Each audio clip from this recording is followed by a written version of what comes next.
అత్రి అనసూయ దంపతులు తమకు కలిగిన పిల్లవాడికి అలాగే పేరు పెట్టారా అంటే లేదు.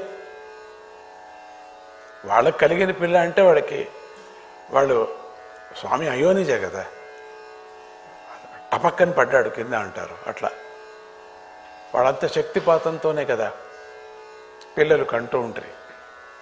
వాళ్ళ శరీరాలు ముట్టుకోవాల్సిన పని లేదు కదా.